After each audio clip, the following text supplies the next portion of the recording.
Hello, BookTube. I've got another BookTube roundup video for you today. I went into my night's reading intending to read new releases. Not a big surprise. Those of you who are new to this channel, that's what I do. That's the remit that I've set for myself. I believe we all set parameters for our reading. And the parameters that I've set for my reading for a long time now has been the new releases in the American book market in the genres that interest me, which is a fairly large number of genres. And I have been slipping away from that remit recently with my nighttime reading, and I wanted to get back into it.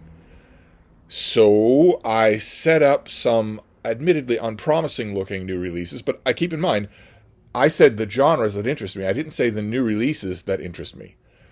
I read stuff whether I like it or not. I read stuff that is new that I think might have an audience. I don't go looking for stuff that I'm going to hate. But if it's a book that looks like it's got a publicity team behind it, looks like it might have presence in bookstores, then I do read it, usually whether I want to or not.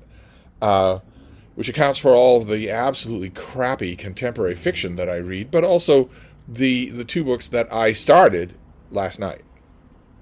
I say on this channel all the time that I don't DNF books. I hardly ever do not finish books, but I started two books last night and could not get past the halfway point in either one of them. An absolutely contemptible book about Donald Trump in the White House. Just contemptibly deceitful.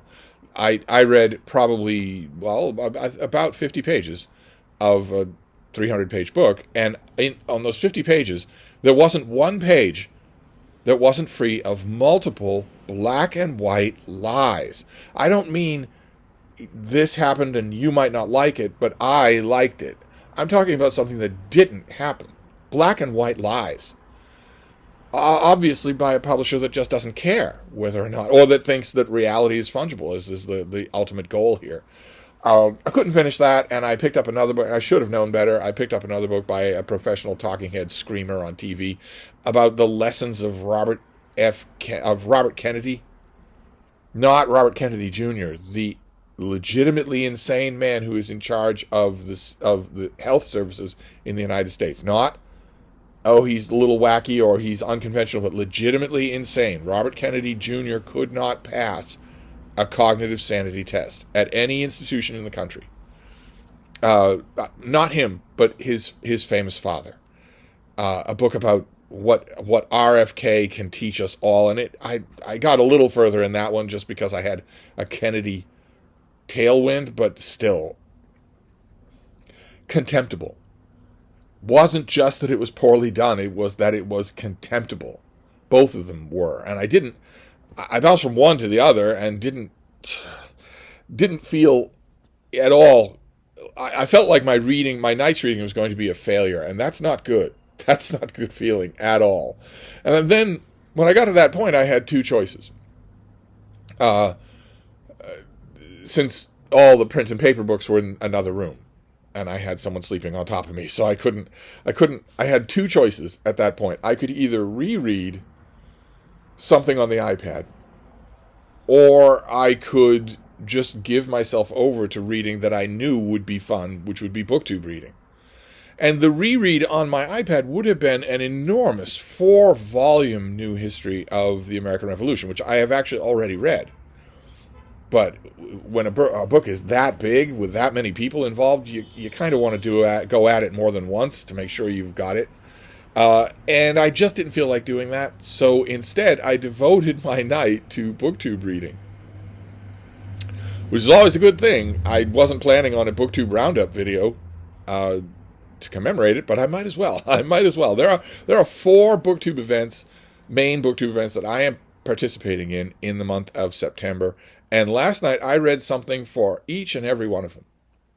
And then just cashed it in and just cuddled with my sleepy little baby for the rest of the time. So I want to show you the stuff that I read in a genuine BookTube roundup, because this is just BookTube events. The first event is Shake-tember, a BookTube event obviously designed to celebrate Shakespeare.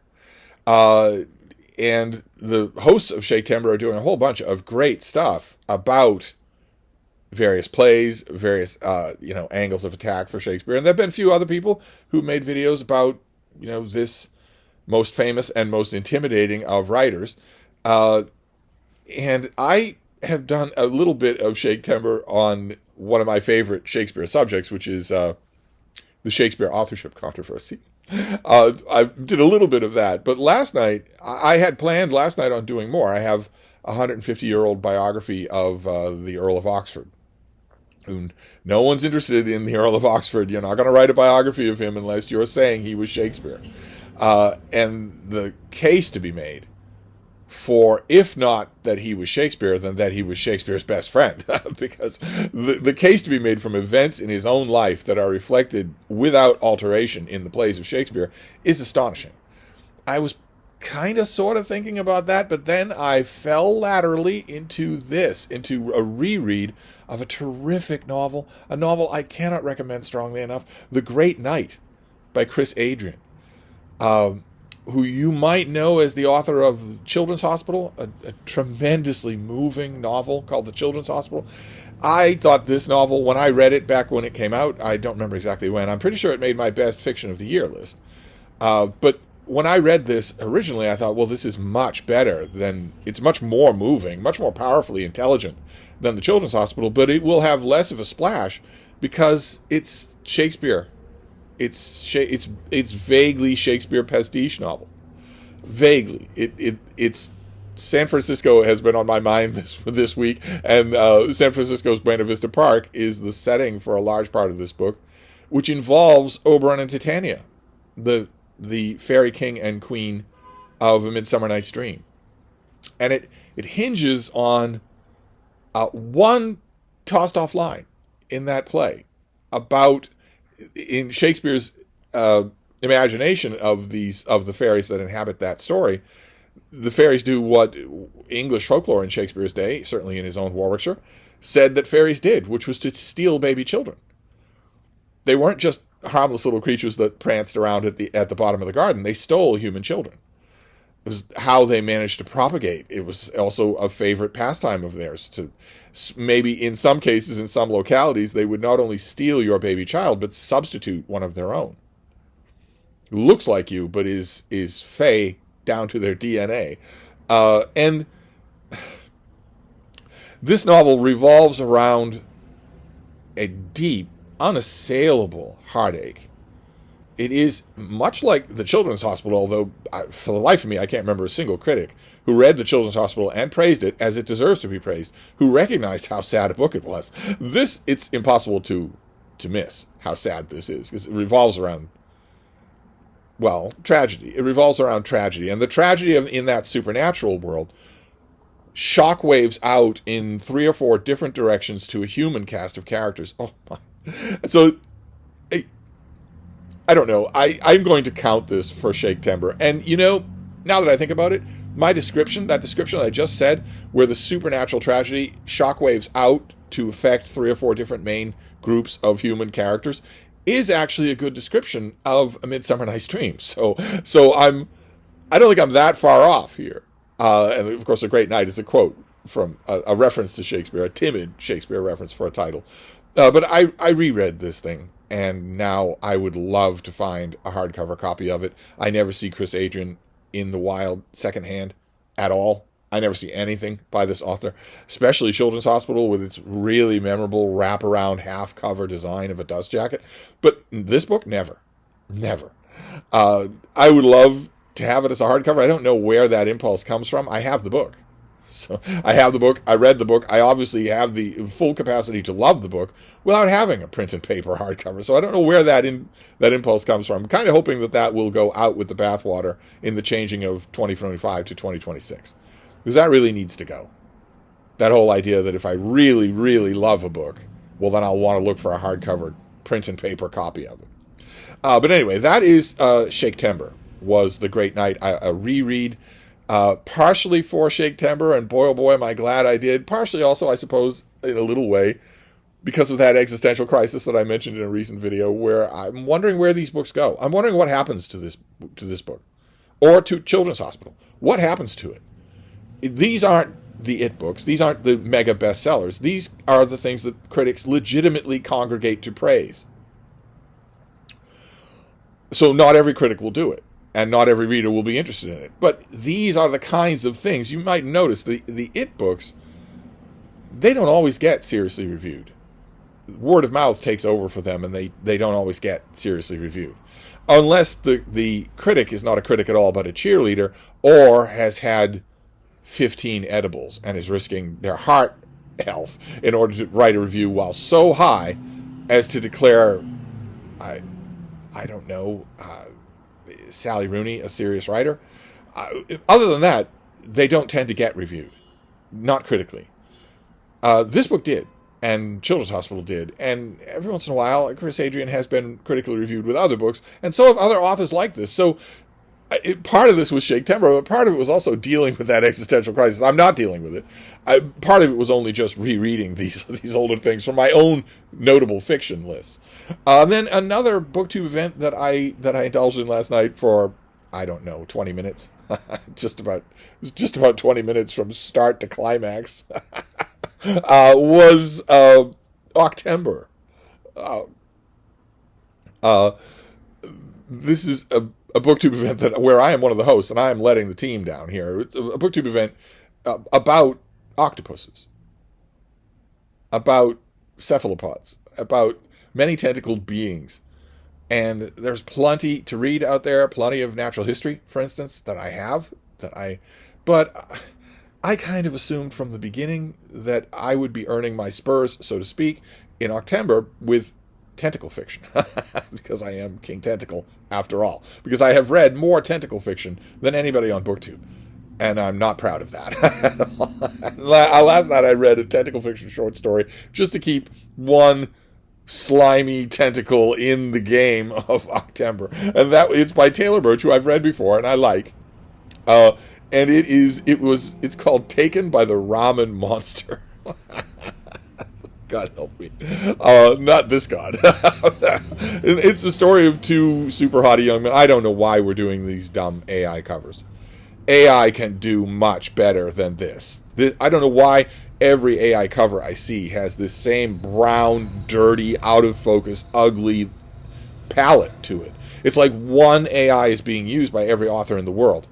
Unless Taylor Birch is AI. And in which case AI is doing the choosing and has no aesthetic palette, of course. But I don't know one way or another. I don't know why I keep seeing covers like this, and not just for tentacle fiction, but for all kinds of books. I keep seeing these brown Studio Ghibli covers that are just ugly. But the short story is two super hottie men who make eye contact and then all other kinds of contact at a noodle shop and decide to get it on. They decide, well, if a little flirtation was good, then a lot will be even better. And they aren't more than a page into that when their connection arouses the jealousy of the ramen noodles, who are possessed by a ramen god. So it's not just tentacles. Any kind of anything that even vaguely resembles a tentacle falls under the heading, comes into the suckered grip of tentacle fiction. So these two they spend part of the story ravishing each other, and then the other part of the story getting ravished by their leftovers. I guess theoretically I have been in that position, but the reason I say that Taylor Birch is good and gets it is because this story is just laughing the whole time, and that's what I want. I've read tentacle fiction that gets a little more serious, and this is one of the variations that you can have on the basic template of tentacle fiction. The basic templates are two.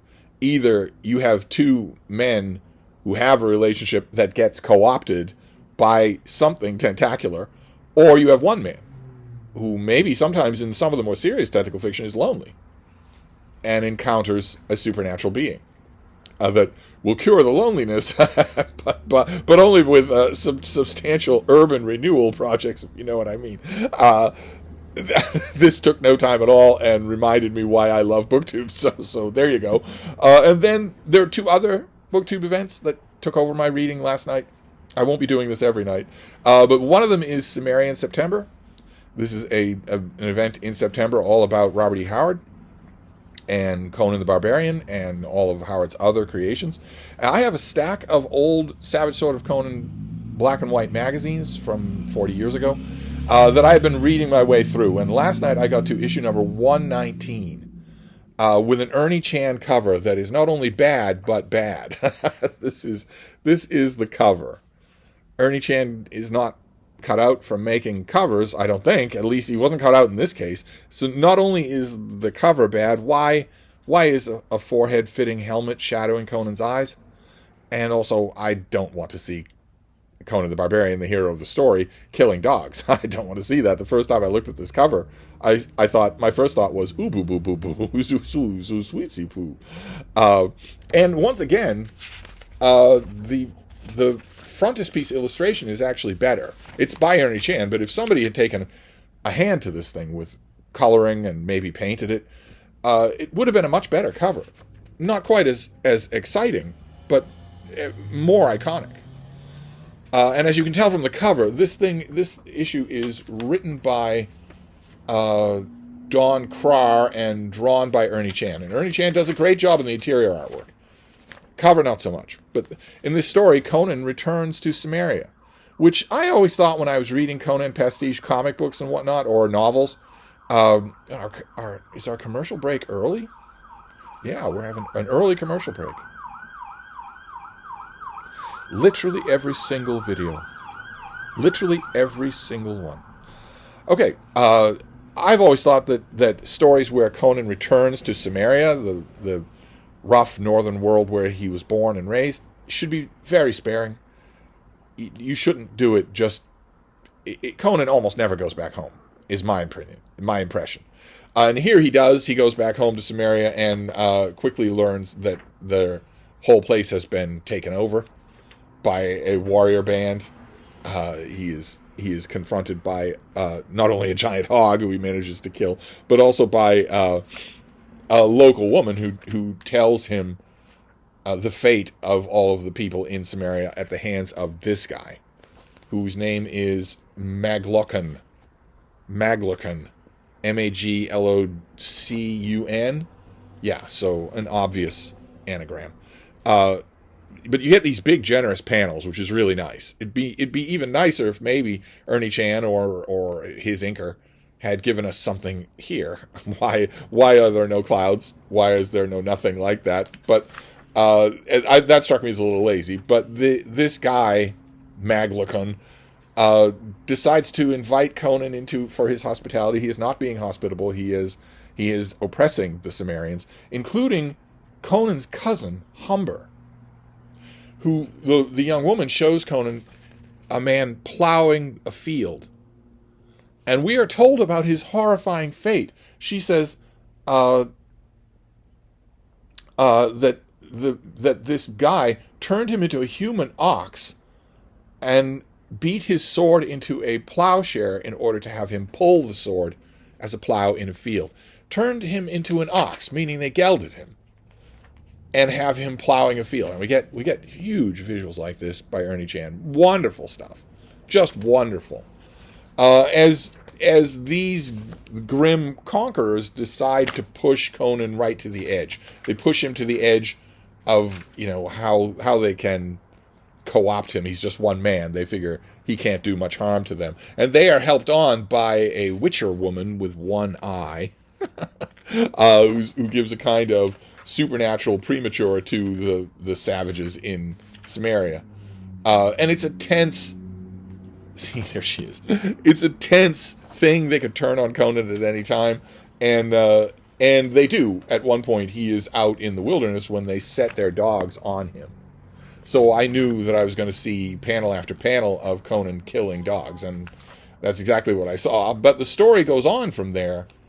Again, more great visuals from Ernie Chan. So glad that I don't dislike this guy's artwork anymore. His cover notwithstanding.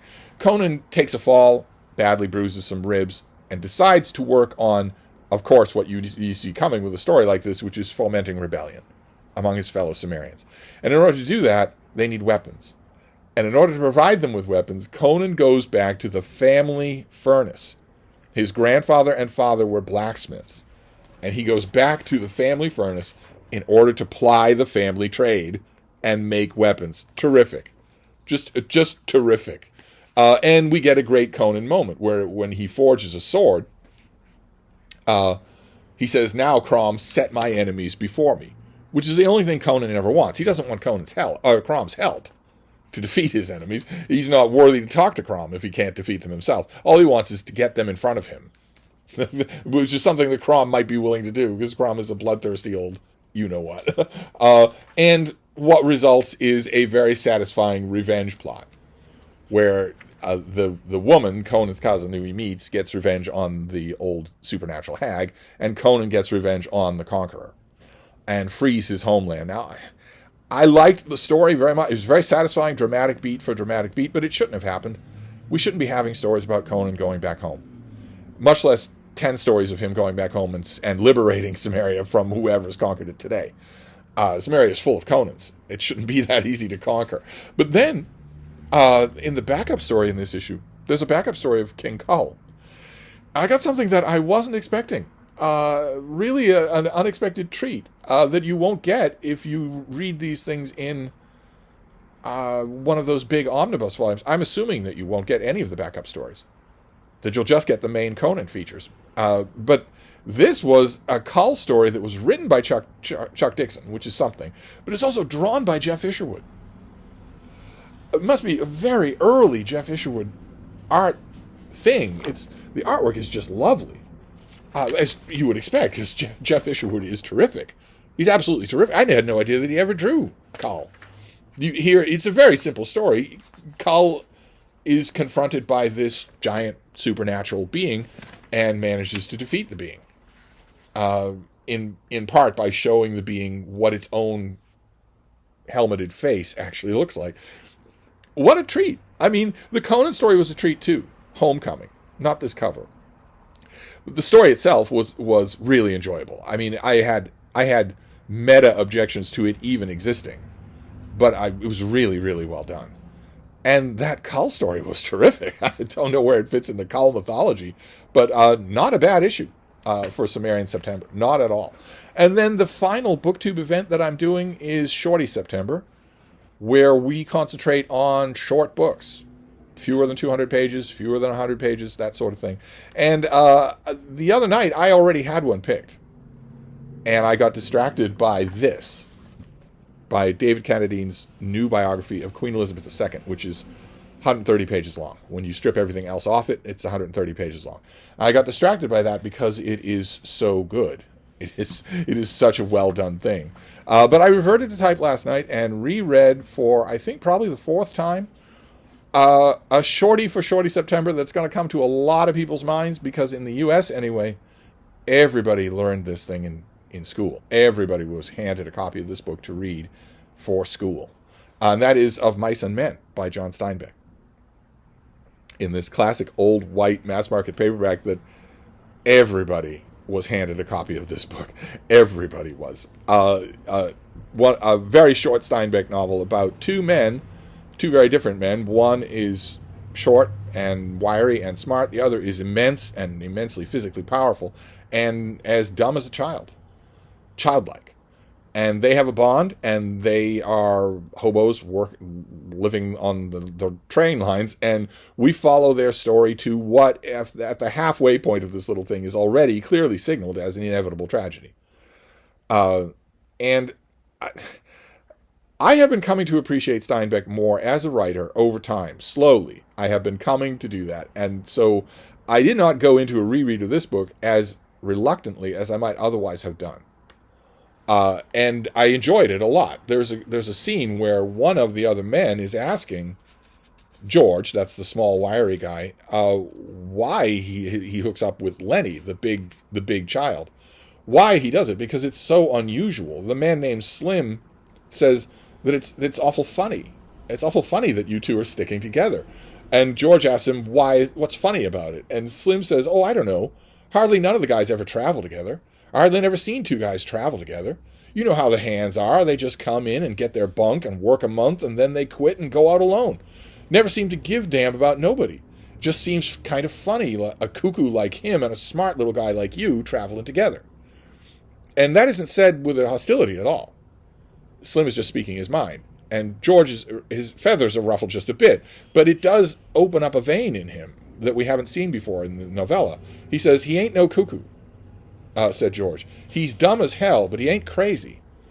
And I ain't so bright neither, or I wouldn't be bucking barley for my 50 and found. If I was bright, if I was even a little bit smart, I'd have my own little place, and I'd be bringing in my own crops, instead of doing all the work and not getting what comes up out of the ground. And then he falls silent. But he wanted to talk, Steinbeck tells us. And Slim neither encouraged nor discouraged him. He just sat back and waited. Ain't so funny, him and me going around together, George said at last. Him and me was both born in Auburn. I knowed his Aunt Clara. She took him when he was a baby and raised him up. And when his Aunt Clara died, Lenny come along with me out working. Got kind of used to each other after a little while. And all Slim says is, because it's a wonderfully done scene. He realizes that this man wants to talk. So George goes over. He continues. He says, George looked over at Slim and saw the calm, godlike eyes fastened on him. Funny, said George. I used to have a hell of a lot of fun with him. I used to play jokes on him because he was too dumb to take care of himself. But he was too dumb even to know he had a joke played on him. I had fun. Made me seem goddamn smart alongside him. Why, he'd do any damn thing I told him. If I told him to walk over a cliff, he'd go. That wasn't so damn much fun after a while. He never got mad about it either. I've beat the hell out of him, and he could have bust every bone in my body just with his hands, but he never lifted a finger against me. George's voice was taking on the tones of a confession. Tell you what made me stop that. One day a bunch of guys was standing around on the Sacramento River. I was feeling pretty smart. I turns to Lenny and tells him, jump in. And he jumps. Couldn't swim a stroke. He damn near drowned before we could get him. And he was so damn nice to me for pulling him out. Clean forgot I told him to jump in. Well, I ain't done nothing like that no more. That is exactly the kind of thing, not only the sentiment in that scene, but the masterful way that it is done. You could do that scene so poorly. And that's the kind of thing that I have not credited this author with enough as time goes on. That's the kind of thing I've seen more of the more I reread him. It hasn't so far really taken root with the two big books. But with the shorter works, which I think is his real métier, it's worked really well. The key that I've noticed in rereading this, but also in rereading Log from the Sea of Cortez and a couple of The Red Pony, is that the key is what he's not doing. And I guess I'm affected by modern literature the same way everyone else is. I'm expecting what I'm reading to beat me over the head. To be done in blaring primary colors, to be done for the least common denominator, slowest kid in the room. And that is not the case here. Although, ironically enough, this book has been handed to the least common denominator, slowest kid in many, many classrooms. Even though that's true, the marvel here is the restraint, the narrative restraint. And I really, really appreciate it. So once again, Shorty September is doing right by me. This was not expected at all, but I'm glad that I went back to it. So I'll wrap up this for now. This is just a BookTube roundup. It wasn't going to be. I was going to behave last night, but I needed the nice reading to go well, and I knew that BookTube would do that, because with BookTube events, you can feel that you have other people with you. You can feel that you have the community of it in the room. And that feels wonderful. So I overindulged in it last night. I won't overindulge tonight. But anyway, that's a reading roundup for you. I'll wrap this up for now, but I'll be back. Thank you, BookTube.